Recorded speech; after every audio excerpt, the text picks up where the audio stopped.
We bless you for this morning. Àbùkún fún orúkọ yín fún àárọ̀ yìí. Thank you for the period we have been here. Ẹ ṣé fún gbogbo àkókò tá a ti fi wà níbí. We are going to the world. À ń lọ sínú ọ̀rọ̀ yìí. Speak to us. Ẹ bá wa Strengthen us. ẹ fún wa Amen. Challenge us. Amen. Encourage us. Amen. Comfort us. Amen. In Jesus' name we pray. Amen. Mo gbàdúrà. You are welcome to the assembly of the fortunate. Amen. Ẹ kábọ̀ sí àwùjọ àwọn olóríire. Do we have other language for the word fortunate? That's the title of my message. You are welcome to the assembly of the fortunate. Maybe if I read the Bible, I will be able to get a Yoruba language that will fit that. Bóyá àrí èdè Yorùbá mi Amplified ìfẹ́ gbé Bible wọn nìyẹn lọ. translation will interpret that language for me. I'm using Psalm 112, verse 1 alone. Orin Dáfídì orí Let them read it there so kejìléláàádọ́fà. that I can get a language for the word fortunate in Yoruba. 112, verse 1. Orí kejìléláàádọ́fà ẹsẹ̀ ìkíní. I Orin Dáfídì. Our title is You Are Welcome Bí ẹ káàbọ̀ to the assembly of the fortunate. sí àwùjọ àwọn olóríire. You are reading. Amplified Bible translation. Praise the Lord. Hallelujah. Blessed, happy, fortunate, to be envied is the man. Mo bọ̀ ò ní sáré èdè tí mo fẹ́ lò náà ń sọ ni. The assembly of the blessed people, the happy people, the Àwùjọ fortunate àwọn people, the people ẹni God has so ìbùkún, much àwọn ẹni favored. olóríire, àwọn ẹni tó gbójúlé Ọlọ́run pàdé. People begin to envy you. Àwọn táwọn ènìyàn á máa jowú rẹ. People begin to envy you. Àwọn ènìyàn á bẹ̀rẹ̀ sí ní jowú rẹ. Take it. That is the language I want to interpret the word fortunate there. Take it again. Praise the Lord. Praise the Lord, everybody. Hallelujah. Hallelujah. Hallelujah. Blessed, Happy, very happy. fortunate, Àwùjọ àwọn aláyọ̀, very fortunate. The assembly of the joyous Those people. that can be envied. Like Àwọn ẹni tí a lè jowú wọn. like when God just laid his hand upon Isaac in Genesis chapter 26. Bí ìgbà tí Ọlọ́run gbọ́wọ́lé He Ísákì was ní a Jẹ́nẹ́sì fortunate person. kẹrìndínlọ́gbọ̀n. He was a blessed person. Ó jẹ́ ẹni ìbùkún, ẹni tó ṣoríire, ẹni tínú rẹ̀ dùn. He's a man to be envied. Ó jẹ́ ẹni tí àwọn ènìyàn ń jowú rẹ̀. To an extent that they so much envied him. Tó bẹ́ẹ̀ jẹ́. The well his father built, he was there to put it up.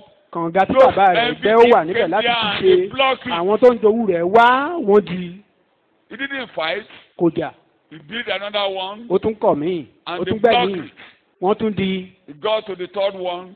Ó dorí ìkẹta. And they begin to fear him. Wọ́n bẹ̀rẹ̀ sí ní All bẹ̀rù the ẹ̀rú enemy bà ran wọ́n. away. Àwọn ọ̀tá rẹ̀ sá lọ. And he sang the song. Wọ́n wá ń kọrin. Olúwa ló fi ààyè fún wa. That God has given us a chance. Olúwa ló fi ààyè fún wa. àwa ló máa bí àwa ló máa ṣe rere. Olúwa ti fi àyè fún wa láti ṣe rere. All the enemies stopped. Gbogbo àwọn ọ̀tá ṣíwọ́. They couldn't move a tongue against him. Wọ́n lè They ju began àwọn to wọn sí mọ́. respect him. Wọ́n bẹ̀rẹ̀ sí They ní began bọ̀wọ̀. to honor him. Wọ́n bẹ̀rẹ̀ sí ní bu ọlá fún. That is a fortunate man. Olóríire ènìyàn I nìyẹn. don't say you are not going to have attackers. Mi ò sọ pé kò ní sí àwọn alátakò àwọn olùfisùn o. God will stop the mouth of your enemy. Ṣùgbọ́n Ọlọ́run á pa àwọn ọ̀tá rẹ̀ Begin lẹ́nu. to honor you. Wọ́n bẹ̀rẹ̀ sí ní bu ọlá fún ọ. So you are welcome to the assembly of those who are so much honored Pé o káàbọ̀ sí àwùjọ that àwọn ẹni their ọlá. enemy cannot move a tongue against them. Àwọn tí ọ̀tá àwọn ò lè yọ àwọn sí And wọn. listen to me. They are blessed people. Àwọn ẹni ìbùkún. They are happy people. Àwọn ẹni ayọ̀. People to be envied. Àwọn ẹni tí à ń jowú wọn. People that are lifted up above others. Àwọn tí wọ́n ti gbé orí wọn sókè jọ Let dájú àwọn me ìyókù lọ. use the language of one of my principals in my secondary schools, PIP. That is a Latin word. Primus inter pares. First among equals. Kí n lo èdè ọ̀gá mi among kan all pé your ẹni equals, tó ga jù you will be láàrin àwọn number tó ga one. láàrin àwọn akẹgbẹ́ rẹ̀ wà jẹ́ ẹni àkọ́kọ́. In those days, our senior prefect was called PIP. olórí àwọn ọmọléèwé nígbà náà orúkọ tó ń pè é nìyẹn. Primus inter pares. ṣé ẹni tó ga jù láàrin àwọn tó So ga. every student, PIP. Number one among all equals. ẹni àkọ́kọ́ láàrin gbogbo You will àwọn be tó ń number bá one náà. anywhere you go. ìwọ náà jẹ́ ẹni àkọ́kọ́ níbikíbi tó bá lọ. So you are called to the assembly of those people. a pè ọ́ sí àpéjọpọ̀ àwọn olórí yẹn. Since I cannot finish the message, I know. mo mọ̀ pé mi ò lè parí ẹ̀kọ́ yìí náà. Even the 5 points I have here or 6, I can't. mo kó márùn-ún àti exhaust this mẹ́fà one tó wà because of níbí the gan program mi we ò have. lè. But the lecture will continue. ṣùgbọ́n àtẹ̀síwájú Let nínú me ẹ̀kọ́ just náà.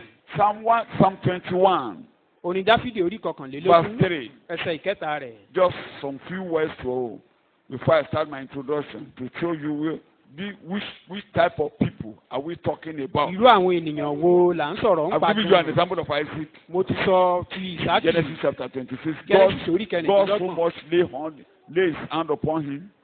ọlọ́run gbọ́wọ́ lé tó bẹ́ẹ̀ Everything gẹ́ he does prosper. ohun gbogbo tó bá ṣe ló ń Wherever he ṣàyọrí goes, prosper. ibikíbi tó bá lọ ó ń Quickly read ṣàyọrí. that. I really been nítorí ìwọ ti fi ìbùkún oore kò ó lé ọ̀nà. Thank you. Those are the people I'm talking about. Those What? whom What? God What? is welcome. So I'm welcoming you èmi náà ń to kí ọ the káàbọ̀ company of those who God meet on the road. sí àwùjọ àwọn ẹni tọ́lọ́run pàdé God lójú ọ̀nà. meets them on the road. ọlọ́run Are you pàdé listening wọn to lójú me? ọ̀nà. God meets them on the road. ọlọ́run They are pàdé wọn going lójú on ọ̀nà. in their journey in life. wọ́n ń lọ nínú God ìrìn àjò wọn láyé. meets them with the treasures of his blessing. ọlọ́run wá pàdé wọn pẹ̀lú ìbùkún láti ilé ìṣúra The rẹ̀. riches of his blessing. You are reading. You welcome him with rich blessings Thank you. and place a crown of pure People, gold on his the head. people, you are welcome to the people, the assembly of people who God meets with rich blessing. pé à ń kí ọ káàbọ̀ sí àwùjọ àwọn ẹni tí ọlọ́run pàdé tó fi ìbùkún lọ́pọ̀lọpọ̀ pàdé wọn. Ìbùkún oore, ìbùkún oore. rich blessing. Go back to Genesis 26, you will understand what Genesis is talking. orí kẹrìndínlọ́gbọ̀n rẹ̀. Genesis 26. Maybe you begin to read from verse 18. láti ẹsẹ̀ ìkejìdínlógún. ìsáàkì sì tún wa kànga omi Father, see 15. nítorí gbogbo kànga tí àwọn ọmọ ọ̀dọ́ bàbá rẹ̀ Now, ti all wà the ní wells, ọjọ́ Abraham.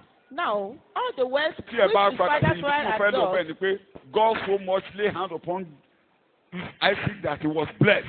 ibi tí mò ń wá ń bẹ̀ gan ni Táwọn pé ọlọ́run bàbá mi gbọ́wọ́ ti gbọ́dọ̀, lé you can tó read that bẹ́ẹ̀ at ni ó home. jẹ́ ní ìbùkún. I'll be talking about it further. But let me move a little bit forward. In Genesis 14, that's ìwé the Genesis example orí we do. kẹrìnlá àpẹẹrẹ tí All of gbogbo wa that, mọ̀ nìyí. maybe you meet me next time.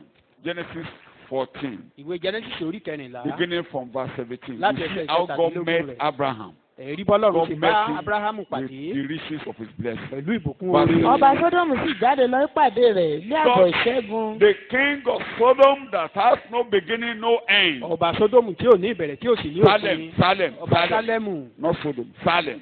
Yes. You are reading.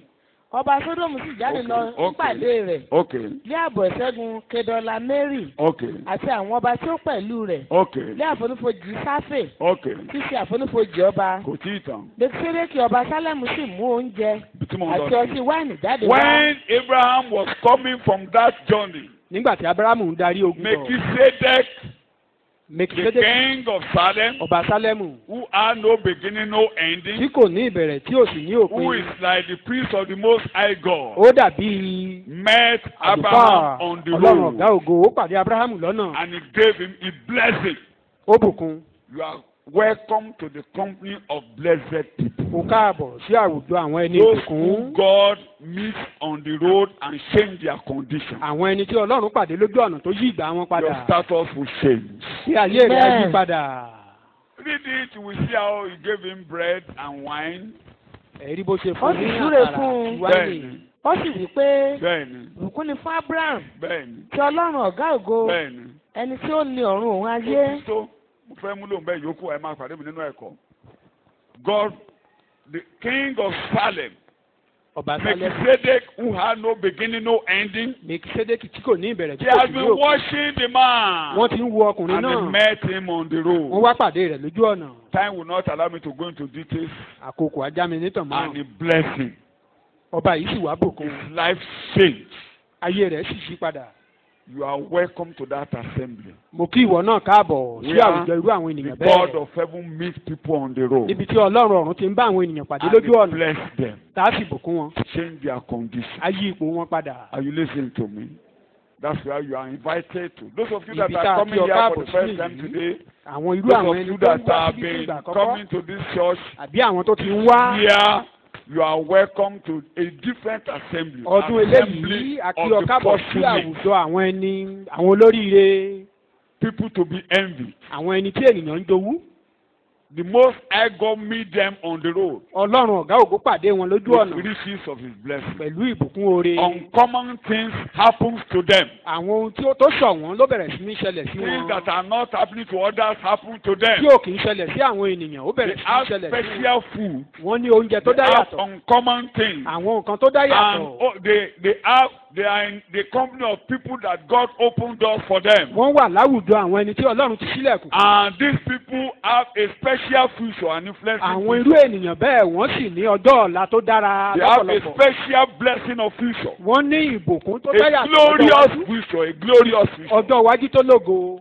That is the assembly by which you are invited to. Ibi tá a kí yín káàbọ̀ sí gan-an nìyẹn.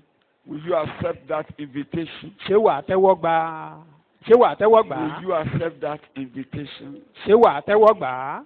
Let me say a little bit of Mary Magdalene. Jẹ́ kí n sọ díẹ̀ nípa You know, Maria Magdalene. you know, Jesus met this woman on the road. Ẹ mọ̀ pé Jésù ń pàdé obìnrin yìí lójú ọ̀nà. He knew him Ó mọ̀ ọ́n, and he met her on the road. ó pàdé rẹ̀ lójú ọ̀nà. He met her on the road. Ó pàdé rẹ̀. That is the assembly by which you are called to. Àwùjọ tíwọ náà wá sí The nìyí. Lord personally meets people here. Ọlọ́run fúnra rẹ̀ máa ń bá àwọn ènìyàn pàdé níbí. Lay his hand upon people. Á gbọ́wọ́ rẹ̀ lé wọn. Bless them. Á bùkún wọn.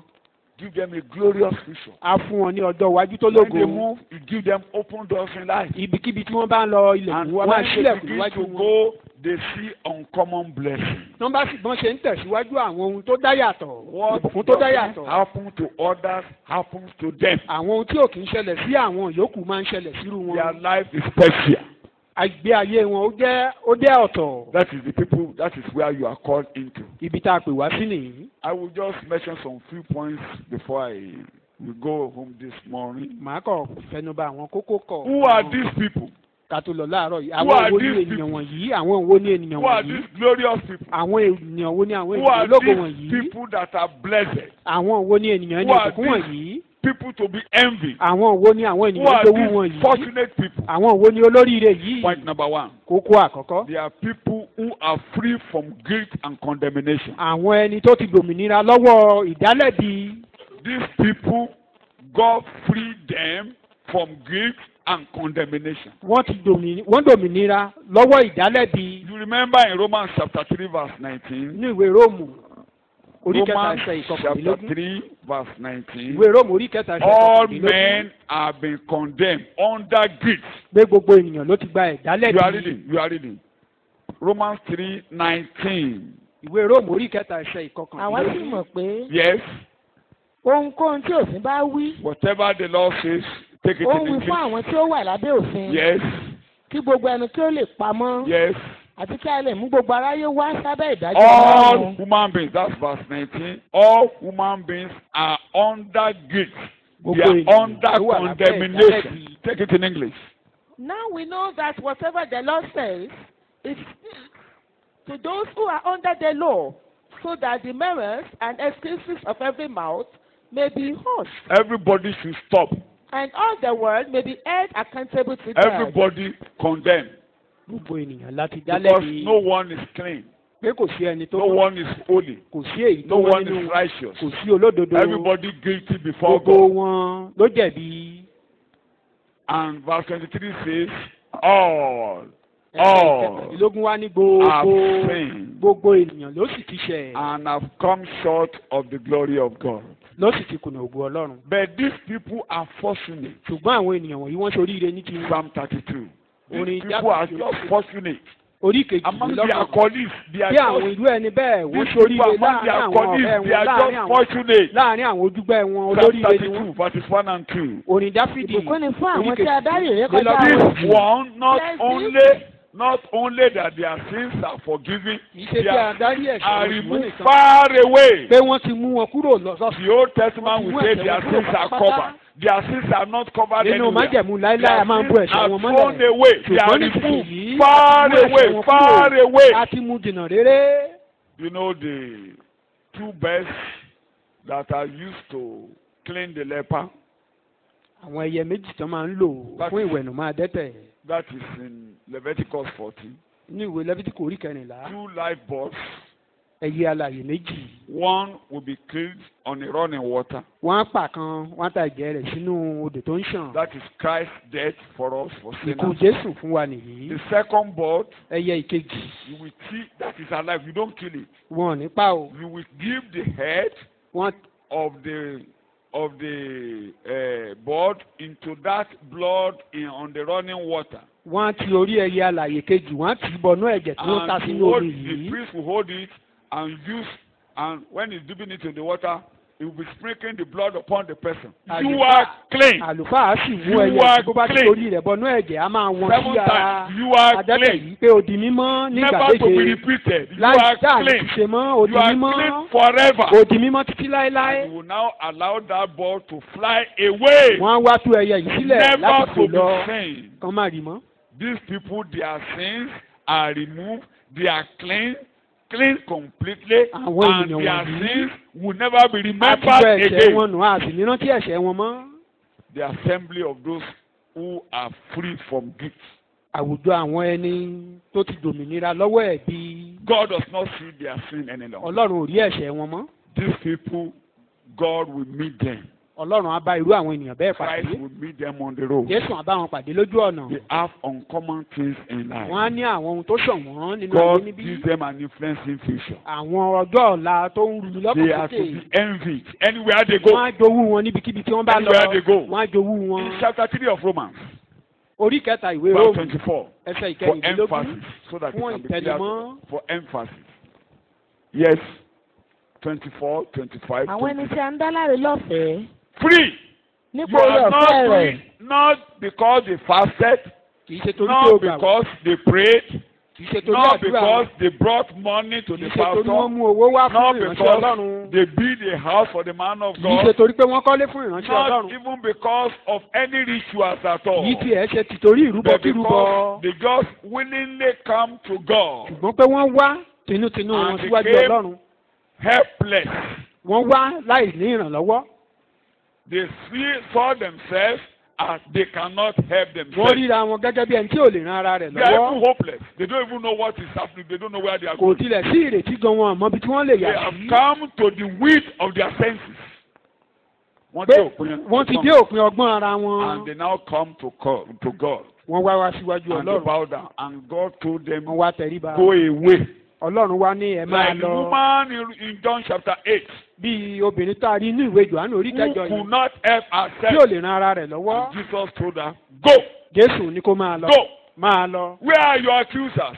Go. Àwọn olùfisùn rẹ̀ dà máa Where are your lọ. accusers? Go. Àwọn olùfisùn rẹ̀ dà You are máa lọ. free. Ó dòmìnira. You are free. Ó dòmìnira. This morning you will be free totally. Ìwọ náà dòmìnira láàárọ̀ yìí So pátápátá those lórúkọ people Jésù. are asked to go. You are free. Irú àwọn ènìyàn bẹ́ẹ̀ wọ́n ní ẹ Free dòmìnira. from condemnation. Ẹ dòmìnira lọ́wọ́ Free ìdálẹ́bi. from Ẹ condemnation. dòmìnira lọ́wọ́ Free ìdálẹ́bi. from Ẹ condemnation. dòmìnira lọ́wọ́ ìdálẹ́bi. Tell yourself, Jesus, because of your blood, Jésù torí ẹ̀jẹ̀ you rẹ̀. free people from condemnation. Ó máa ń tú àwọn ènìyàn sílẹ̀ nínú Here ìdálẹ́bi. I am. Èmi náà nìyí. Here I am. Èmi nìyí. Because of your blood, Torí ẹ̀jẹ̀ I rẹ̀. am free from all condemnation. Mo dòmìnira lọ́wọ́ ìdálẹ́bi. Go, I'm going away without anything. Mò ń lọ láì sí You are seeing me ẹ̀ṣẹ̀. without anything. O ti sọ mí You don't dòmìnira. reckon any sin on my O account ká again. ẹ̀ṣẹ̀ sí mi lọ́rùn mọ́. Rise on your feet. Ẹ jẹ́ ká dìde You lórí want me ẹsẹ̀ to wa. slip away. You now say, because of that, oh God, Torí eléyìí Ọlọ́run. your riches of your blessing will meet me on the road as I Ìbùkún go. oore rẹ̀ á bá mi pàdé lójú ọ̀nà. The riches of your blessing will meet me on the Ìbùkún road. oore ìwọ Ọlọ́run á bá mi pàdé lójú I'm ọ̀nà. among the fortunate. Mo jẹ́ ìkan lára àwọn I'm olórí. among the to be envied. Àwọn ẹni tí àwọn I'm ènìyàn ń to jowú. be envied. Àwọn ẹni tí àwọn You ènìyàn ń have jowú. met me with the riches of your blessing. O ti pàdé mi lọ́nà pẹ̀lú ìbùkún oore. Uncommon things will begin to happen to Àwọn me ohun in tó the journey of ṣọ̀wọ́n life. bẹ̀rẹ̀ sí ní ṣẹlẹ̀ sí mi I nínú have an ìrìnàjò mi láyé. influencing future. Pẹ̀lú pé mo ní ọjọ́ ọ̀la And tó doors dára. will be opened. Ilẹ̀kùn á sì máa ṣí níwájú Doors mi. will be opened Ilẹ̀kùn for á me. máa ṣí níwájú mi. Doors will be opened for me. Ilẹ̀kùn á máa ṣí níwájú Doors will mi. be opened for me. Àwọn ilẹ̀kùn á máa ṣí Any níwájú mi. closed door will be opened for Gbogbo me in ilẹ̀kùn the tó name tì á of máa Jesus. di ṣíṣí lórúkọ Jésù. All closed doors have to be open on his own Gbogbo accord. ilẹ̀kùn tó tì kán máa ṣí fúnra ara wọn lórúkọ Jésù. You don't labor for it, they will be open for O you. ní láti tiraka tìtorí bẹ́ẹ̀. The kí doors ilẹ̀kùn will máa be ṣí. open for me on their own Ilẹ̀kùn á máa accord. ṣí fún mi fúnra ara wọn From lórúkọ today, Jésù. let that door open on his own accord. Láti òní lọ kí àwọn ilẹ̀kùn náà kán máa ṣí Let that lórúkọ door Jésù. be open on his own Kí àwọn accord. ilẹ̀kùn náà kán máa ṣí fúnra ara wọn Because I lórúkọ am now Jésù. among the fortunate people. Torí pé mo jẹ́ ìkan lára àwọn Let that olóríire. door be open on his own Kí ilẹ̀kùn accord náà kó in máa the ṣí name fún of mi Jesus. lórúkọ In the Jésù. name of Jesus. Ní orúkọ Jésù. In Jesus' name we pray. Ní orúkọ Jésù ni mo gbàdúrà. Sit down. Ẹ jẹ́ ká jókòó. You all remember Peter. Gbogbo wa la rántí Pétérù. When Peter was in prison, he was in jail. Nígbà tó wà nínú ẹ̀wọ̀n. In Acts chapter 12, he was to be Ní killed. ìṣe àpọ́sítélì orí kejìlá. But because Ó yẹ he kó was pa ni. among the fortunate people, Ṣùgbọ́n torí pé ó wà lára àwọn olóríire ènìyàn. all his chains were broken. Ajá gbogbo ṣẹ̀kẹ̀ṣẹ̀kẹ̀ tó Because dé. God has not condemned him. Torí pé Ọlọ́run ò dá lẹ́bi. It is human beings that are passing judgment on him. Ènìyàn ló ń ṣe ìdájọ́ rẹ̀ lọ́wọ́. If God did not condemn you, Ọlọ́run ò bá dá ọ lẹ́bi. nobody can condemn Kò you. sẹ́ni tó lè dá ọ lẹ́bi. Open your mouth. No more condemnation for me. Lẹ́nu rẹ̀ pé kò sí ìdálẹ́bi God has not condemned me. bí Ọlọ́run ò dá mi lẹ́bi. No man can condemn me. Ènìyàn kan ò lè dá mi lẹ́bi. The world cannot condemn me. Ayé gan ò lè dá mi lẹ́bi. Principalities and powers cannot Àwọn condemn me. agbára nínú afẹ́fẹ́ ò lè dá mi I'm free from lẹ́bi. all Mo condemnation. dòmìnira lọ́wọ́ gbogbo I'm free ìdálẹ́bi. from all Mo condemnation. dòmìnira lọ́wọ́ gbogbo I'm ìdálẹ́bi. free from all Mo condemnation. dòmìnira lọ́wọ́ ìdálẹ́bi gbogbo. Because of that this morning, Torí eléyìí láàárọ̀ all yìí. chains to be broken Kí in the gbogbo name ìdè of kó máa Jesus. já ní orúkọ Jésù. In Jesus' name we pray. Ní orúkọ Jésù ni mo gbàdúrà. I want to give you an opportunity. Close your eyes. Mo fẹ́ fún wa lóore ọ̀fẹ́ yìí kádìjú wa. If you know you are heavy and your mind or your spirit is still condemning you of sin, Tó o bá mọ̀ pé ọkàn rẹ wúwo pé ẹ̀mí rẹ sì ń dá ọ lẹ́bi ẹ̀ṣẹ̀. and you want to be free, O sì fẹ́ dòmìnira. please lift up your right hand. Bí ọwọ́ ọ̀tún rẹ sókè. You want sin to be removed totally from your life. O fẹ́ kí ẹ̀ṣẹ̀ kó fi ọ sílẹ̀ So that pátápátá. God could be Ká happy yọwọ́ with ẹ̀ṣẹ̀ you. nínú ayé rẹ. Raise Kí your right inú hand Ọlọ́run up. kó dùn sí ọ. Nawọ́ Raise your ọ̀tún right rẹ hand sókè up. I níbikíbi want tó to bá pray wà. for you. Mo fẹ́ gbàdúrà fún ọ. Just get up as you are lifting up your hand. Dìde lórí ẹsẹ̀ rẹ. That I want to be free from the power of sin. Pé mo fẹ́ dòmìnira lọ́wọ́ agbára I ẹ̀ṣẹ̀. don't want you, God, to condemn me. Mi ò fẹ́ kí ìwọ Ọlọ́run kó dá mi lẹ́bi. As you are getting up, Bó o ṣe ń dìde lórí ẹsẹ̀. Jesus, I come to you. Sọ pé Jésù mo wá sọ́dọ̀ rẹ. I want to be free. Mo fẹ́ dòmìnira. Jesus, you are my Lord. Pé ìwọ ni Ọlọ́run mi I Jésù. depend upon your blood and your blood Mo alone. sinmi lé ẹ̀jẹ̀ rẹ nìkan àti I nìkan can't ṣoṣo. help myself. Mi ò lè ran ara mi I lọ́wọ́. can't help myself. Mi ò lè ran ara mi lọ́wọ́. I'm holding to your blood and your blood alone. Ẹ̀jẹ̀ rẹ nìkan ṣoṣo ni mo rọ̀ I mọ́. can't help Mi myself. ò lè ran ara mi lọ́wọ́. Help me, oh God. Ràn mí lọ́wọ́ Olúwa. Bring me out. Fà mí yọ. Bring me out. Fà mí yọ. In Jesus' name we pray. Ní orúkọ This Jésù morning, mo bring gbàdúrà. them out on condemnation. Láàárọ̀ yìí ẹ fà wọ́n jáde The nínú blood of ẹ̀ṣẹ̀ Jesus to wash your sins kí ẹ̀jẹ̀ away. Jésù kó wẹ ẹ̀ṣẹ̀ yín nù. I say you are free and free Mo ní o indeed. dòmìnira ní orúkọ In Jésù. Jesus' name, you are free and free O indeed. dòmìnira ní orúkọ In Jésù. Jesus' name, you are free and free indeed. Ẹ dòmìnira sì dòmìnira ní tòótọ́ ní orúkọ Jésù. In Jesus' name we pray. Ní orúkọ Jésù ni mo Sit gbàdúrà. Ẹ jókòó. Number 2, Ìkejì. there are certain things you want to do and you can't do. Àwọn nǹkan kan wà tó ń tiraka láti ṣe ṣùgbọ́n tó ò It lè has ṣe. becoming difficult for you to do. Ó ṣòro fún ọ láti ṣe. Doors are being closed. When you go here, doors are being closed. Tó o bá lọ síbi ilẹ̀kùn tì bó lọ sọ́hun ilẹ̀kùn tì. Lift up your hands. I want to pray for you. Nawọ́ rẹ sókè kí n gbàdúrà fún ọ. Lift up your hands. Rise on your feet. Dìde lórí ẹsẹ̀ rẹ. Then you close your eyes. Kó o dijú rẹ. Lord, Olúwa who loose those who are bound. tó ń tú àwọn ẹni ìgbèkùn sílẹ̀. You open doors where doors are closed. Ẹ̀yin lẹ máa ń ṣílẹ̀kùn níbi tílẹ̀kùn ti tì. Call the name of Jesus 3 times. Ṣe orúkọ Jésù lẹ́ẹ̀mẹ́ta. Call Jesus' name 3 times. Ṣe orúkọ Jésù You are lẹ́ẹ̀mẹ́ta. the one that sets the prisoners free. Ìwọ ló máa ń tú òǹdè And sílẹ̀. you open doors when doors are closed. Ìwọ ló máa ń ṣílẹ̀kùn níbi tílẹ̀kùn ti tì. Let this door be open Kí ilẹ̀kùn yìí kó máa ṣí ní on orúkọ its own Jésù accord. fúnra ara wọn. say it out. This door to be open on Kí its àwọn own ilẹ̀kùn accord. yìí kán máa ṣí fúnra wọn ní And orúkọ these Jésù. chains to be broken Kí this gbogbo morning. ìdè yìí kán máa já lórúkọ Let the Jésù. chain be broken. Kí gbogbo ìdè máa I já want láàárọ̀ to yìí. move freely. Mo fẹ́ I dòmìnira want to nínú ìlú. possess my possession. Mo fẹ́ gba ìní I want to mi. move on and possess my Mo possession. fẹ́ jáde kí n gba ìní I want to mi. move on and possess my Mo fẹ́ possession. jáde kí n gba ìní mi. In Jesus' name we pray. This morning, Jésù ni a gbàdúrà. every chain and shackles to be loosened. in the Láàárọ̀ name yìí kí of gbogbo Jesus. ṣẹ́kẹ́ṣẹkẹ̀ àti ìdè kó máa já lórúkọ Jésù. Doors to be open for you. Kí ilẹ̀kùn kó máa ṣí sílẹ̀ níwájú rẹ lórúkọ Doors to Jésù. be open for you. Kí ilẹ̀kùn máa ṣí ní orúkọ Jésù. All the things you have been struggling to do Gbogbo ohun and tó that ti be ń difficult, tiraka it will be possible for you láti from ṣe this tí ò morning. ṣeé ṣe kó máa di ṣíṣeé ṣe lórúkọ Move Jésù. forward and enter into those open doors in the name of Tẹ̀síwájú kó Jesus. wọnú àwọn ilẹ̀kùn tó ṣí sílẹ̀ fún ọ Enter lórúkọ into Jésù. those open doors in Wọnú àwọn Jesus' ilẹ̀kùn tó name. ṣí yìí lọ lórúkọ Jésù. In Jesus' name we pray. Ní orúkọ Jésù ni mo Sit gbàdúrà. down. Ẹ jẹ́ ká jókòó. 2. Light shines in the darkness of these people. Ìmọ́lẹ̀ máa ń tàn nínú òkùnkùn àwọn ènìyàn bẹ́ẹ̀. Because the whole world is in darkness. Torí pé gbogbo ayé ló wà nínú òkùnkùn According to biribiri. 1 John chapter 5, Gẹ́gẹ́ bí Jòhánù kínní orí karùn-ún verse sọ. 19. Ẹsẹ̀ The whole ìkọkàndínlógún. world is in darkness. Pé gbogbo ayé ló wà nínú òkùnkùn. The whole world is Gbogbo ayé in the power of the dark of the evil one. ló wà lọ́wọ́ agbára ẹni búburú Verse ni. 19. You are reading. You are reading. Jòhánù kínní orí karùn-ún. Àwa mọ̀ ẹsẹ̀ pé ìkọkàndínlógún. tí Ọlọ́run ni àwa Bẹ́ẹ̀ni. àti gbogbo ayé ni ó wà ní agbára ẹni If búburú. the whole world is in the hand of the evil one, Tí gbogbo ayé yìí bá wà lọ́wọ́ ẹni búburú ni. I must be free Mo ní láti dòmìnira from the evil one. lọ́wọ́ ẹni búburú ni. Shout hallelujah. Shout hallelujah. Ẹ ké hallelujah.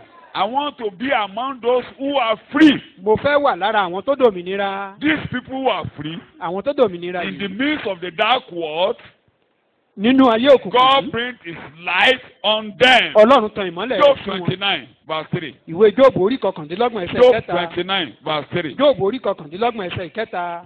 Job 29 verse 3. Jóòbù orí Nígbà tí kọkàndínlọ́gbọ̀n ẹsẹ̀ fìtílà rẹ̀ ìkẹta tàn rẹ̀. sí mi ní orí. Ew. Nígbà tí fìtílà rẹ̀ The tàn sí mi ní light orí. of God will shine upon you this morning. Ìmọ́lẹ̀ Ọlọ́run yóò tàn lé ọ lórí láàárọ̀ The yìí. light of God will shine upon you this morning. Ìmọ́lẹ̀ Ọlọ́run á tàn sí ọ láàárọ̀ yìí. Shout Ẹ hallelujah. ké hallelujah. Shout hallelujah.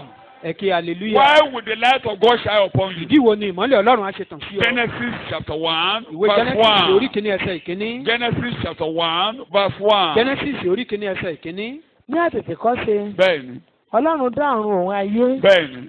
Ayé sì wà ní The jùjú. whole world is chaotic. Take it in English. I Gbogbo want to ayé hear wà it in ní English. júùjù. The whole world has no form. The whole world is chaotic. Everything is dark. Everything is gbogbo in ṣókùnkùn. chaos. In the beginning, Yes. God prepared, formed, fashioned, and created the heavens and the earth. The earth was without form Yes. and an empty waste, Empty waste. and darkness Oṣù was Your upon life the will face. not be wasted away. Ayé rẹ ò ní ṣòfò, kò ní ṣòfò dànù Your lórúkọ life will not be Jésù. wasted away. Ayé rẹ ò ní ṣòfò, ò ní fa ayé rẹ ṣòfò lórúkọ Darkness Jésù. is where there is no progress. Òkùnkùn jẹ́ ibi tí ò ti sí ìtẹ̀síwájú. Darkness is where there are shames. Nínú òkùnkùn ni ìdè wà. Thank you.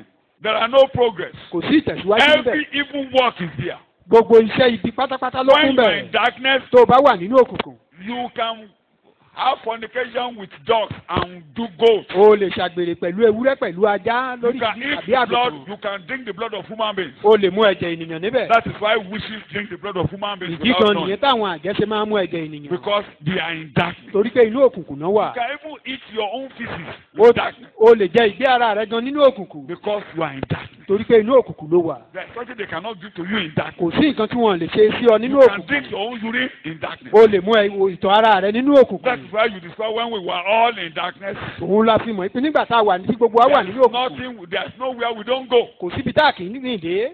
We go to shrines, we go to so many places looking Lọ for sí heaven and ojúbọ hell. káàkiri káàkiri. But when the light of God will come to you, Ṣùgbọ́n nígbà tí ìmọ́lẹ̀ Ọlọ́run bá tàn your sí wa, eyes will be opened.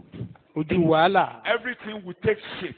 ohun gbogbo atọ́nà ara Everything rẹ̀. that is chaotic will take shape. Gbogbo ohun tó dàrú tẹ́lẹ̀tẹ́lẹ̀ That atọ́gún. Genesis 1, when God came in with light, Nígbà tí everything Ọlọ́run wá takes shape. pẹ̀lú ìmọ́lẹ̀ ohun gbogbo tọ́. Everything that is not in order in your life will take shape. Gbogbo ohun tó dàrú nínú ayé rẹ̀ á padà sípò wọn When lórúkọ Peter Jésù. was in prison, Nígbà tí Pétérù wà nínú ẹ̀wọ̀n, he was in darkness. ó wà nínú òkùnkùn. In Acts chapter 12 verse 7, Ìṣe àpọ́sítélì orí kejìlá ẹsẹ̀ suddenly keje. light came into that darkness Lójijì ìmọ́lẹ̀ tàn sí òkùnkùn and rẹ̀. things took shape.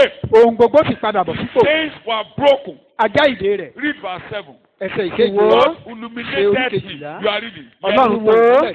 Yes. Áńgẹ́lì Olúwa dúró tì í. Yes. Ìmọ́lẹ̀ sì mọ́ nínú túbú. When ministers of God are ministering like this, we are angels of God. Light will shine into your darkness. Nígbà tí ìránṣẹ́ Ọlọ́run bá ti ń sọ̀rọ̀ bí eléyìí, ìránṣẹ́ Can you Ọlọ́run. see? The prison was in darkness. Ìmọ́lẹ̀ Ọlọ́run á tàn sí ayé Light rẹ̀. came there. Torí inú ẹ̀wọ̀n ó wà nínú òkùnkùn ṣùgbọ́n ìmọ́lẹ̀ Ọlọ́run tàn sí. His hand was broken. Nígbà tí ìmọ́lẹ̀ sì débẹ̀, ṣẹ́kẹ́ṣẹkẹ̀ owó àti ẹsẹ̀ rẹ̀ já. Progress will be broken. this morning. Ohunkóhun yòówù tó bá di ọmọlẹ̀ kó má ṣe tẹ̀síwájú. All things Àjà that lórúkọ are not Jésù. in order, things will take shape. Gbogbo àwọn ohun tó dàrú tẹ́lẹ̀ atọ́gun lórúkọ During Jésù. light that things take shape. Nínú ìmọ́lẹ̀ ni ohun gbogbo ti máa ń di títọ́gún. Close your eyes. Díjú rẹ̀. Close your eyes. Díjú rẹ̀. Stand on your feet. Dìde lórí I ẹsẹ̀ only rẹ̀. don't want you to sleep. Mi ìfẹ́ ká sùn ni o. Stand on your feet. Dìde lórí ẹsẹ̀ rẹ̀. Close your eyes. Díjú rẹ̀. God, you are the source of light. Ọlọ́run ìwọ ni orísun People, ìmọ́lẹ̀. you are the light. Ìwọ ni ìmọ́lẹ̀. You are the light. Ìwọ ni ìmọ́lẹ̀. Let there be light. Kí ìmọ́lẹ̀ kó máa Let tàn. there be light Kí in ìmọ́lẹ̀ kó tàn sí Jesus' orúkọ name. Jésù. Let there be light in my soul. Kí ìmọ́lẹ̀ kó tàn Let sí there be ọkàn mi. light in my spirit. Kí ìmọ́lẹ̀ kó tàn nínú Let there ẹ̀mí be mi. light Kí ìmọ́lẹ̀ kó tàn. in the name of Jesus. Let there be light. Kí ìmọ́lẹ̀ kó tàn. You live in the light. Inú And ìmọ́lẹ̀ I've ìwọ come Ọlọ́run to the gbé. light. Mo sì ti wá sínú And I want ìmọ́lẹ̀. to be in your light Mo forever. fẹ́ wà nínú ìmọ́lẹ̀ rẹ títí láé. Your word is light. Ìmọ́lẹ̀ ni ọ̀rọ̀ And I rẹ. want to be in your light. Mo sì fẹ́ wà nínú I will ìmọ́lẹ̀. never remain in darkness again. Mi ò ní jókòó nínú òkùnkùn In mọ́. Jesus' name we pray.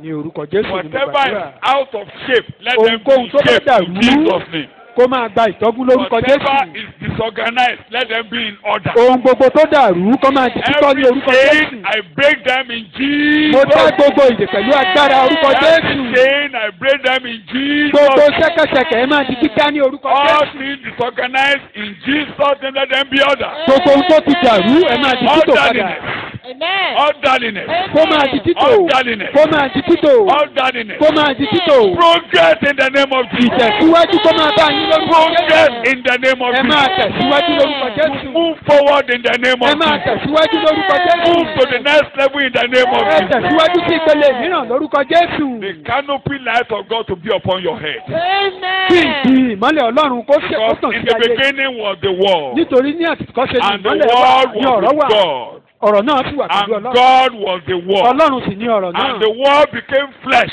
Ọ̀rọ̀ yìí sì di ara. which is Jesus, Kì í ṣe Jésù. whom you have invited to your life. Tó o ti pè wá sínú ayé rẹ̀. And when that word enter into you, Nígbà tí ọ̀rọ̀ yìí bá ti it wọnú. becomes light. Ó di ìmọ́lẹ̀. And the light now shine in darkness. Ìmọ́lẹ̀ yẹn wọ́n máa tàn ní òkùnkùn. You will be moving in the darkness of the world. Wàá rìn nínú òkùnkùn ayé. And you begin to shine. Wàá sì máa tàn níbẹ̀. You begin to shine. Wàá sì máa tàn níbẹ̀. In this dark world, you will shine. Nínú òkùnkùn ayé wàá You tàn. will shine. Wàá tàn. Darkness can never overcome you. Òkùnkùn ò ní borí rẹ. You will make it.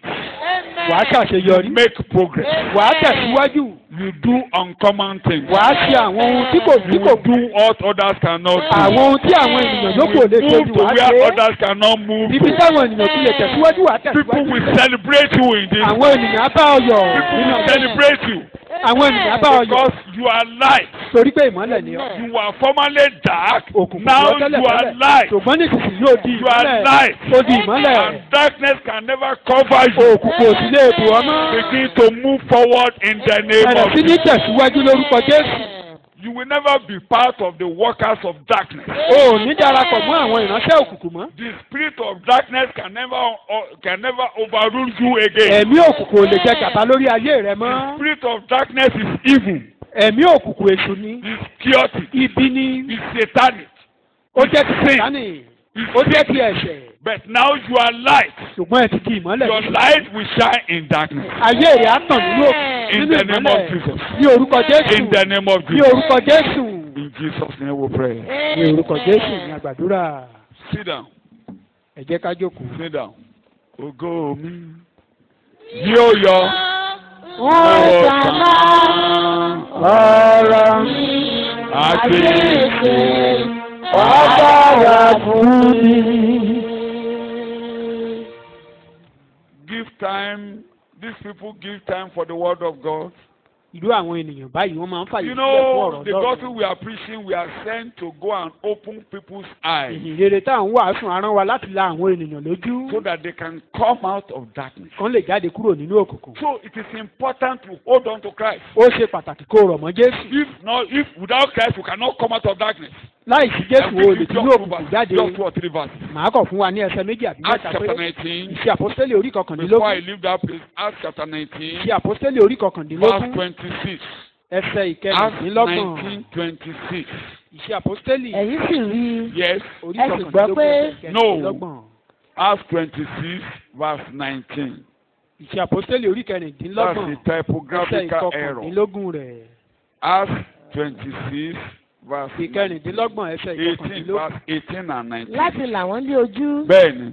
kí wọ́n tó lè yí padà kúrò nínú God's òkùnkùn ìmọ́lẹ̀. objective is for you to come out of darkness into light. Ètè Ọlọ́run fún wa ni ká kúrò nínú òkùnkùn bọ́ sínú ìmọ́lẹ̀. àti kúrò lọ́wọ́ agbára Sátánì sí Ọlọ́run. Satan will not hold you down again. Sàtánì ò kú sí ọmọlẹ̀ mọ́. If you are not in the light of Christ, Tó o bá sínú ìmọ́lẹ̀ you will be Jésù. feeding the activities of the devil. Wàá máa gbé iṣẹ́ ìṣe. Carrying out his activities. Wàá máa mú iṣẹ́ ìṣe. So your eyes are being opened Àti là ọ́ lójú. to come into light. Láti wá sínú He ìmọ́lẹ̀. is the one that will change your status. Òun ló máa yí ipò rẹ Colossians. padà. Colossians. Ìwé Kólósè Chapter 1. orí kìíní. Chapter 1. Kólósè orí kìíní. Just verse 13 alone because of my time. Ẹsẹ̀ ìkẹtàlá péré. Colossians 1, 13 alone because of time. Yes. ẹni tí ó ti gbà wá kúrò lọ́wọ́ agbára òkùnkùn. Yes. tó ìṣíwá nípò sínú ìjọba àyànfẹ́ ọmọ You rẹ̀. come out of darkness. Wàá jáde kúrò nínú You òkùnkùn. come out of darkness Wàá jáde kúrò nínú into òkùnkùn. glorious light. Sí ìmọ́lẹ̀ tó lógo. Into glorious light. Sínú ìmọ́lẹ̀ tó lógo. He will take your seat out of where people are not making progress.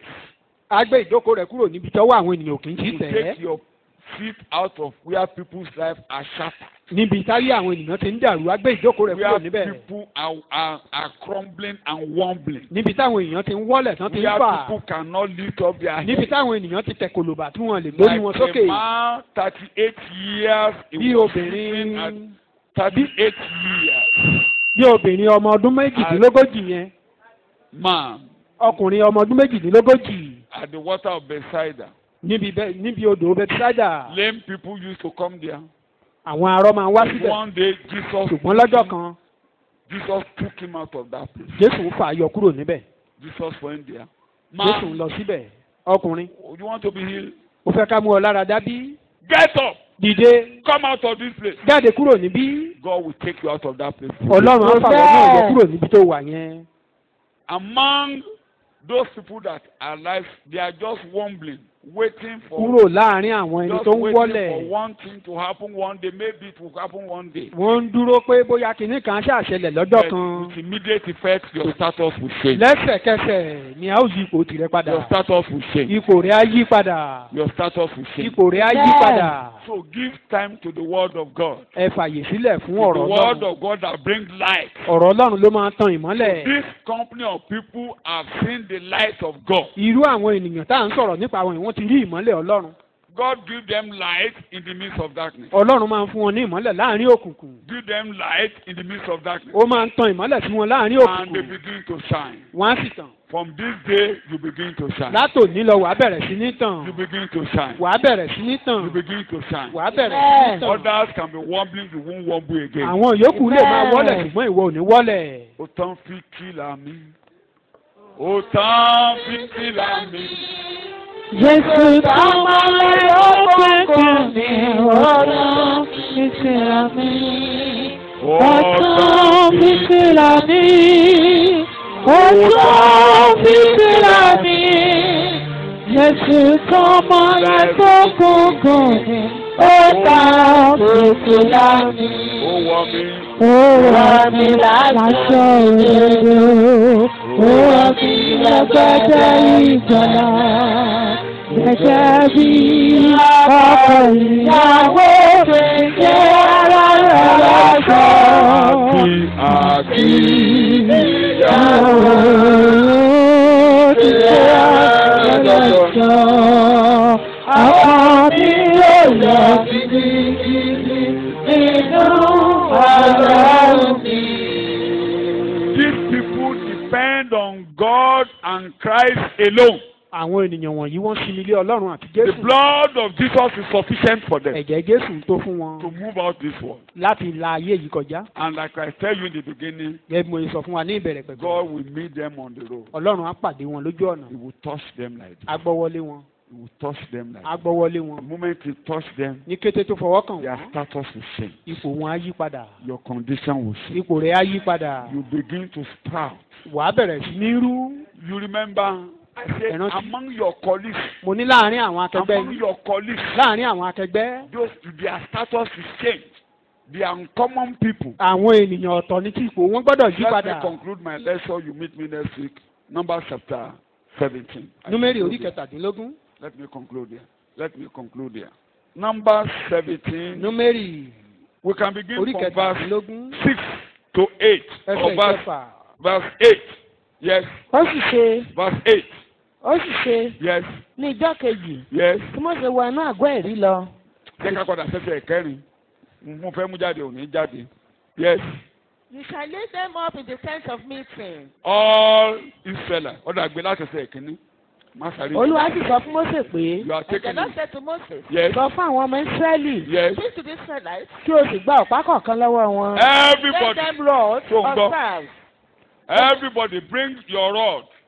Gbogbo wọn kí wọ́n mú ọ̀pá All wọn of wá. them as Israelites, they were shepherds. Ọmọ Ísírẹ́lì Are you darandaran listening ni to me? wọ́n. So Olùṣọ́ every àgùntàn. family have a rod. Ẹbí kọ̀ọ̀kan Oya, ló bring ní your rod. pàpà tiwọn. Bring it here in the presence of the Ẹ Lord. mú pàpà tiyín wá síwájú Ọlọ́run. Everybody, write your name there. Ẹ kọ orúkọ yín sí lára. I want to make some people special. Mo fẹ́ yan àwọn ènìyàn kan sọ́tọ̀. And those I chose, they will always be in my presence. Àwọn tí mo bá sì ti yàn yìí, wọ́n máa wà So níwájú mi everybody, títí láé. quiet. Kí gbogbo ènìyàn kó panu mọ́. I that choose people. I want to choose somebody. Mo When I fẹ́ choose yan him, àwọn kan. he will be in my presence. Á wà níwájú mi. And they all put it down there. Wọ́n sì fi pàpà wọn lélẹ̀ níwájú Olúwa. On the 8th day, verse 8. Yes. Ó sì ṣe Yes. ní ìjọ́ kejì Yes. the next day tí Mósè wọ inú àgọ́ ẹ̀rí lọ. Yes. Moses went into the tent of the testimony. Sì kíyèsí. Yes. And behold, ọ̀pá Árónì fún ilé léèfì rúdi. Yes. The rod of Aaron for the house of Levi as Ó sì tú. Bẹ́ẹ̀ni. Ó and sì brought taná. forth buds and produced blossoms. Ó sì so èso álmọ́ndì. Out And of did all it the like families of Israel, Nínú only gbogbo Aaron's ẹbí Israẹli. family. Ẹbí Árónì From nìkan. that day Láti dọ́nà. till Jesus came to change the priesthood. Gbọ́dọ̀ mi ibi tí mo lọ ní mo dé. Jésù tó fi yí It's only the family of ipò Aaron lórí àlùfáà padà. that are budding and bringing forth fruit. Pàpà ti ìdílé Árónì nìkan In the lórúkọ whole of Israel, ní gbogbo Ísírẹ́lì. God has laid his hand upon them. Ọlọ́run ti gbọ́wọ́lé wọn. And they were special people. Wọ́n jẹ́ ènìyàn ọ̀tọ̀. When they are counting others, they don't count them. Ìgbà tán bá ti ń ka àwọn ọmọ Ísírẹ́lì wọn Wọ́n kì í ń kà ka wọ́n. wọ́n mérò. They don't count them among the people. Wọ́n ń kẹ́ kódà nígbà tí wọ́n bá ka ìlú tán. After the Nǹkan tí census àwọn of the aráàlú people, bá ti fi pọ̀ jù wọ́n, àwọn aráàlú á wá sanwó ìràpadà fún wọn. all the Náà number bá sanwó that wá the kú. people of the Israel, Ohun tí Dáfídì fi lọ́rùn rẹ̀ nì. Nígbà that is tó why ka Ísírẹ́lì David was tán, in problem. kò After sanwó numbering of ìràpadà Israel, fáwọn he ọmọ never paid lé. the redemption money for the Ọlọ́run kò Levites. yan nǹkan mẹ́ta God said choose among these three things. torí àwọn yẹn. Because these people, Bàbá ti yàn wọ́n kán máa wà níwọ̀n. God has chosen them. Ó hàn gbangba wípé It is clear. ìdílé Júdà ni Jésù ti jáde. Jesus came from the Tí a ò sọ nǹkan family of kan Judah, nípa oyè and àlùfáà. nothing was said A concerning ti them pààrọ̀ oyè àlùfáà. about priesthood. A ti That pààrọ̀ the priesthood had been changed. The Lord had been Àwọn changed. tá a bá fi ẹ̀jẹ̀ rà lónìí. Anyone that is redeemed Tó bá pe with Jésù blood, wọlé. if You call on gẹ́gẹ́ bí Jesus àkọọ́lẹ̀ ìwé ìfihàn orí kìíní according to the ẹsẹ̀ document of ẹni tí ó fẹ́ wa Revelation. tí ó fi ẹ̀jẹ̀ rẹ̀ He wẹ̀ that wá love us and wash ó wá us sọ in his wá di blood ọba àti and make us àlùfáà. kings and priests. Gbogbo àwọn tí ó bá lè ran wọn lọ́wọ́. Anyone who Tó bá cannot ti help sáwá himself, yàrá yàrá he yàrá can yàrá. come. Ọlọ́run àwa bójú wò lẹ̀ báyìí. God will look down Pé ẹni òótọ́ ọkàn ló fi bá mi wá. that this Mo one yàn ọ́. will come out Mo yàn ọ́. wholeheartedly. I choose you. Nínú ayé wa máa rú. In this world, you will blossom. Tí gbogbo wa bá ti wólẹ̀ báyìí. When we all bow down, Ẹ wólẹ̀ báyìí. we will bow down. Tó o bá gbéraga Ọlọ́run ní fọwọ́ kan o. If you are proud, God won't touch you. Mi ò lè rán ara mi lọ́wọ́. I can't help myself. Jésù ìwọ nìkan. Jesus, you Jésù alone. ìwọ nìkan nínú ìrìn Jesus, àjò. you alone. Nǹkan tí Ọlọ́run fi máa ń tú ayé èèyàn ṣe nìyẹn tó bá ti That pé is ìwọ nìkan mi why nìkan God ló lè rán ara usually lọ́wọ́. change one's life. Ìyá máa bọ̀ When lọ́dọ̀. you discover you can't help yourself and you surrender totally, Máa bọ̀ He will lọ́dọ̀. hold your hand Tó and bá call ti fọwọ́ you. lé ọ lórí bẹ́ẹ̀. He will lay His hand upon àwọn you. yẹn á máa tan náà. In the world, such people will shine. Wọn ò ní rin inú òkùnkùn mọ́. They will no more walk in darkness. Ọlọ́run rí pé ẹ̀mí wọn ò ní kankan wọn ò gbowó wá. God will discover they have Wọ́n nothing. mọ̀ pé wọn ò mọ nǹkan kan. They were illiterate. They don't know Mi anything. ò lè dálé ayé gbé. But they know they can't dwell alone without Ó Christ. jàre ó jàre gbà mí ó jàre gbà mí. Deliver me, no Máa God. bọ̀ mo tó ọ gbà. Come, I'm able to Mo ṣe deliver fà you. ọ́ mọ́ra yìí. Mo máa mú ọ dá yàtọ̀ láàrin As I ẹgbẹ́. draw you to myself, I will make you Gbogbo different ayé from á your máa body. wọ̀ ọ́ lókè. A ò ní kó ọ mẹ́rù Every ayé other mọ́. people will be looking at you afar. You will not be counted among people. You won't be counted Ìnira among ayé ò people. ní bá ọ mọ́. The affliction of the world, you will not partake in it. Bible readers, you will all know that Ẹ̀yin olùkà Bíbélì á mọ̀. Aaron is different. Árónì dá yàtọ̀. And today, Jesus is standing on the place of Aaron. Lónìí yìí, Jésù ń wà nípò All Árónì. those who hold on him as Gbogbo àwọn tó bá believers, ti rọ̀ mọ́. they are the children of Aaron today. Àwọn náà ni ọmọ Árónì lónìí. And you will blossom anywhere you go. Wàá sì tàn níbikíbi tó bá You lọ. will blossom anywhere you go. Wàá tàn níbikíbi tó bá You will lọ. blossom anywhere you go. Wàá tàn níbikíbi tó bá lọ. People, your uncommon things will happen to you. Bí ohun tó dá yàtọ̀ la máa ṣẹlẹ̀ sí ọ. Eat uncommon food. Wàá máa jẹ oúnjẹ tó dá You yàtọ̀. have open doors in the world. Ilẹ̀kùn á máa ṣí níwájú rẹ nínú ayé. Others could be laboring in vain, you won't labor in vain. Àwọn mìíràn lè máa ṣiṣẹ́ lásán ṣùgbọ́n ò Others ṣiṣẹ́ can lásán. die of certain diseases, that is not your portion. Àìsàn kan lè pa àwọn kan o ṣùgbọ́n ìyẹn ò kì í ṣe ìpín People in the tirẹ̀. world will never come near you. Ibi ayé kò ní súnmọ́ ọ. Special people. Àwọn ènìyàn tó dá They yàtọ̀. are the people that are coming to my presence. Àwọn ló lẹni tó wá síwájú They will Ọlọ́run. be coming to my presence and serving me. Wọ́n sì ń sìn mí. I can see them and send them on an errand. Mo lè rí wọn, mo lè rán wọn níṣẹ́. Acts chapter, Mark chapter 3. Ìwé Máàkù orí kẹta. Mark chapter 3, Máàkù orí kẹta. verse 14 and 15. Ẹsẹ̀ ìkẹrìnlá sí kàndógún. Verse 14 and 15. These people are living with Ó sì me. yan àwọn méjìlá Kan máa bá gbé. kí wọn kí ó lè máa gbé ọ̀dọ̀ rẹ̀. Kó dẹ̀ lè máa rán wọn níṣẹ́. Àti kí ó lè máa rán wọn lọ These láti people wàásù. are living this year. Lọ́dún And the company of those whom are coming to Christ to ẹ̀rí bá ṣe ń forí balẹ̀ látàárọ̀ báyìí. Tó bá jẹ́ pé olùtọ́ ló wà lára wa. yìí truly you are Ó rúwé láyé. yours. You will blossom. Ó tànná láyé. You will shine. Nínú ọdún yìí ó rúwé. This year you will Nínú blossom. ọdún yìí ó tànná. This year Tó you jẹ́ will pé olùtọ́ shine. ló wà lára wa. Tó jẹ́ pé lóòótọ́. Truly Nítorí you ẹnìkan are ló among fi us. balẹ̀. Ọkàn ẹ̀ Not wólẹ̀. that you bow down alone, even your heart surrender. Olè fọba. Gbogbo jìlọ ẹ̀kọ́rí ìfẹ́ àti ìfẹ́rẹ́ alábò àdìyà tẹ́lí ìgbàdí. Ògbé ní ògo rẹ̀ lẹ́nu níyìn. Gbogbo ẹ̀yin tọkàn yín wólẹ̀ tán. Such people that bow down Tó jẹ́ pé ní wholeheartedly, tòótọ́ lẹ wólẹ̀ pé that faithfully you mi ò bow lè down, dágbé. that I can Ìwọ carry it nìkan alone, ni. only you. Bí èdè tí mò ń lò lẹ́ẹ̀kan pé The ìwọ nìkan language ló I wà. was using the other time, you are the Ìwọ ni only one Olúwa that is mi. forever. You are my Ìwọ ni Lord. Ọlọ́run mi. You are my God. Ọwọ́ rẹ ká mi. You can handle it. Tó o bá ti ní kí n ṣe ni mo máa ṣe fún Whatever ọ. you command me, I obey. Gbogbo ẹ̀yin yẹn Such ẹ̀rù wé. you will blossom. Tanná. You will shine. Ọ̀nà yín á là. There will be open door. Tẹ́ ẹ bá for you. gbọ́wọ́lé yóò ṣe rere. Whatever you put your hand on, you will prosper. sẹ́wọ̀n pé ọkàn Ọlọ́run ń wò. God normally examines Ni mo ló ń wò. Gba ẹ̀kọ́ pàjọ. Surrender your role. Ọmọ Ọlọ́run náà làwọn náà. We are all children of God. We are children of God. Ọlọ́run ti sori. Kẹ̀pẹ́kẹ́lẹ́ ọ̀bọ ti sori. Tẹ́nà tí ò sori. Kankan náà ni gbogbo ayé. We are all the same.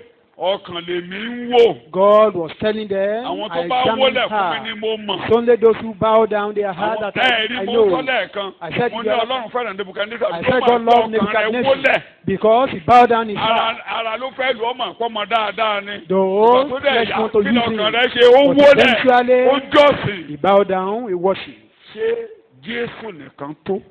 Is Jesus sufficient for you? Ṣé ó tó?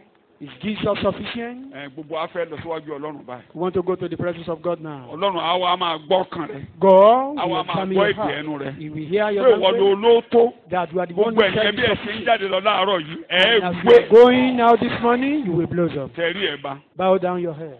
Kò jẹ́ kó rí ọkàn rẹ̀. Let God see your Kò heart. jẹ́ kó gbèdè ẹnu rẹ̀. Let him hear Pé o you. tó fún mi. That you are sufficient Mo for máa me. rán mi níṣẹ́ lọ́dún You yìí. will send me errand Tó o bá this ti year. ní kí n lọ ni mo máa lọ. Wherever you command me to Mi go, ò I ní will ṣe fẹ́ ẹnu go. ara I will mi. not do myself will.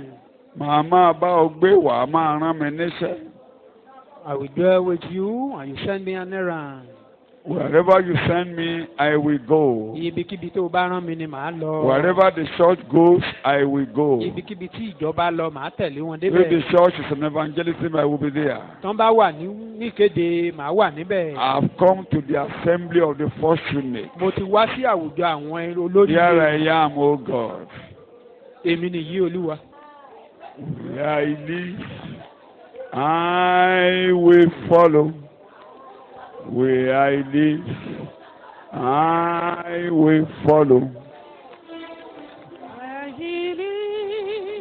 I will follow.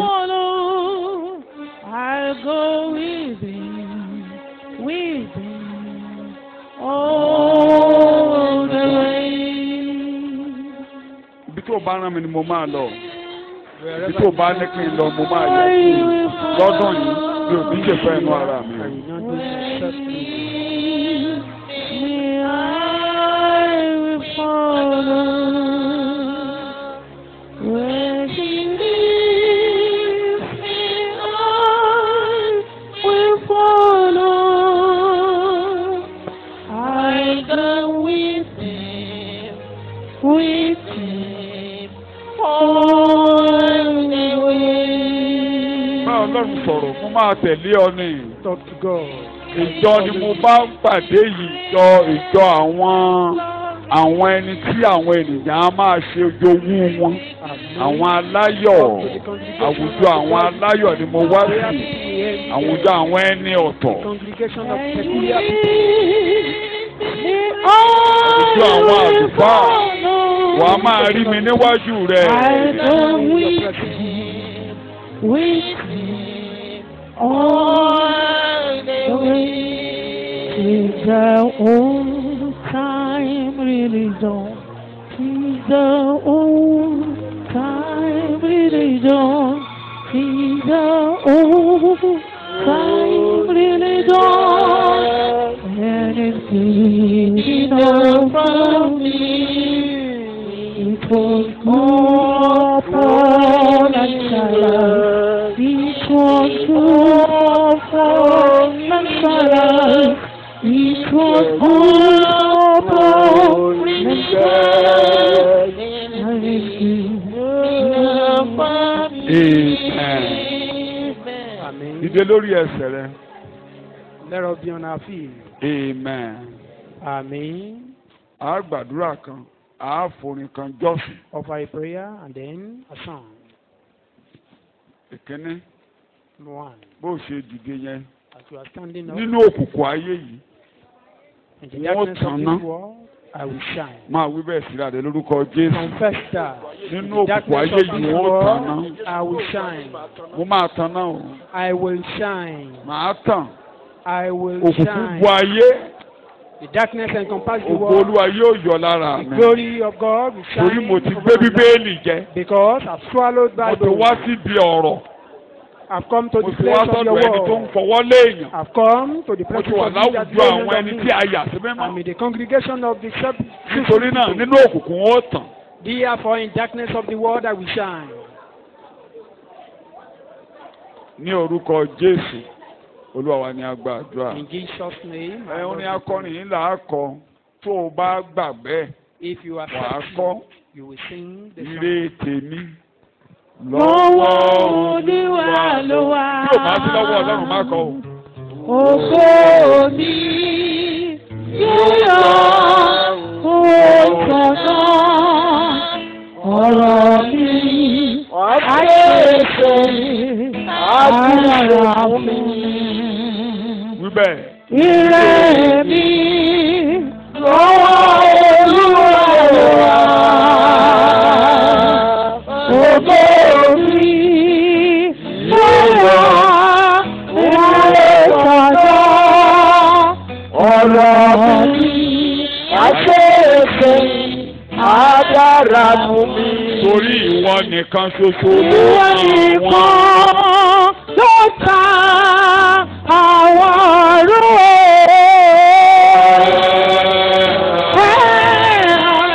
Ìwọ ló mọ ayé yìí ní kòtò. Ìwọ nìkan ló wáyé ní kòtò àwọlẹ̀.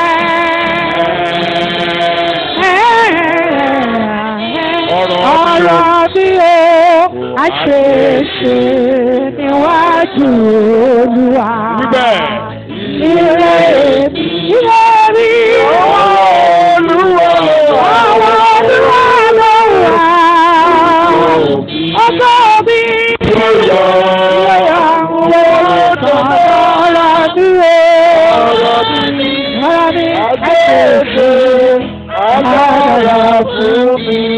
Olúwa ṣe ń bẹ láàyè. Ẹ yọ. Ẹ tanná. You will shine. Torí ẹ sinmi lé Jésù Because nìkan. you trust in Jesus Ohun tí alone. ò ṣeé ṣe fáwọn ẹgbẹ́ yín yóò ṣeé ṣe fún Every impossibility will be possible for you. Ibi táwọn ẹgbẹ́ yín ti ń ṣubú ẹ̀ dìde. Where your colleagues are falling, you will rise. Ibi tí wọn ò ti rọ́nà ọ̀nà yóò Where there is no way for them, the door will open for you. Ògo ni fún orúkọ Ọlọ́run. Glory to His Ní name. orúkọ Jésù ni mo gba àdúrà. Lord, we pray. Sàmì mẹ́ta. Amen. Amen. Jókòó.